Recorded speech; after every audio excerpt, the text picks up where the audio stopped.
Artistii jaallatamaa fi beekamaa kan ta'e Artist Galaanaa Gaaromsaa wallee haaraadhaan dhufaa jira. Ashamaan akkam jirtu dhaggeeffattootaa fi daawwattoonni chaanaalii keenya gara chaanaalii keenyaatti nagaan dhuftan siniin jecha har'ammoo odeeffannoo haaraa fi akkasumas illee kan namatti toluu fi baay'ee illee kan nama gammachiisu isinii qabannee dhufnee jirra jechuudha. Kan daawwattoota keenya isinirraa kan eegamu amma xumura qophichaatti nu wajjin tura. Akkasumas illee chaanaalii keenya kana immoo warroonni haaraa taatan subscribe gochuun akkasumas illee gara maatii keenyaatti dabalamaa.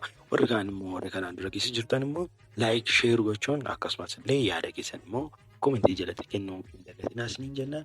Egaan daawwattoota keenya gara odeeffannoo qaarra qabadhee dhufetti sinaa dabarsu.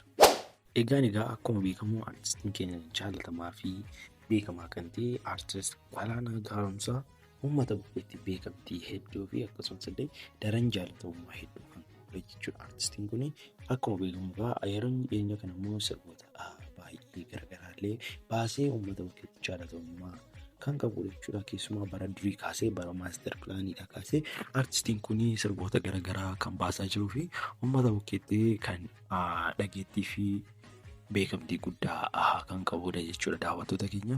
Egaan artistiin keenya kun sirboota garaagaraa erga baasee dhiyeenya kana illee akkuma carraa ta'e sirba tokko baasee ture jechuudha.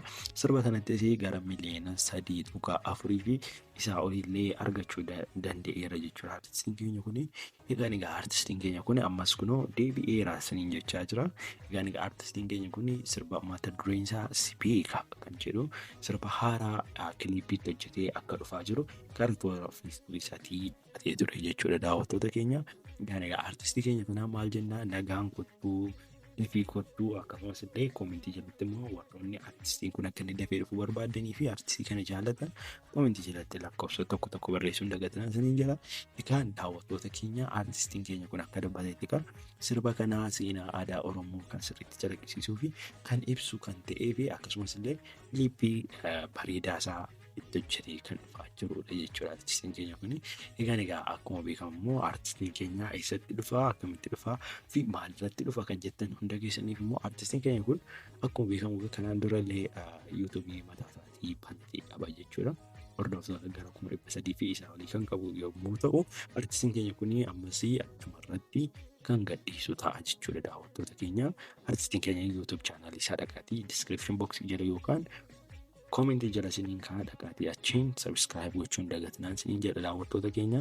Egaan hundumti keessanuu dhaqaatii artistii keenya kana jajjabeessaa yoom dhufaa kan jettaniif immoo artistii keenya akka toora Facebook isaatti dubbate ji'a tokko gidduutti nan gadhiisaa jedhee jira jechuudha daawwattoota keenya.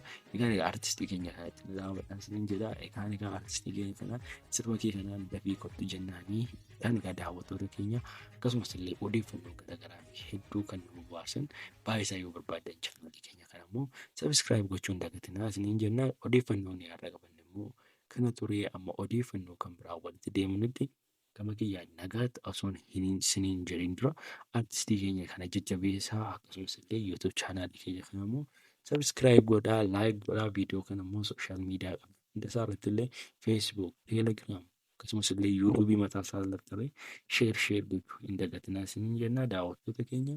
Akkasumas illee TikTok irratti illee gadhiisaa artistiin keenya kun kan inni viiyuu hedduu illee argatu kan isa gargaaru ta'a jechuudha daawwattoota keenya. Egaan daawwattoota keenya amma keenyaatti waan daawwattaniif galatooma isiniin jecha amma viidiyoo kan biraa walitti deemutti immoo horaa bulaa.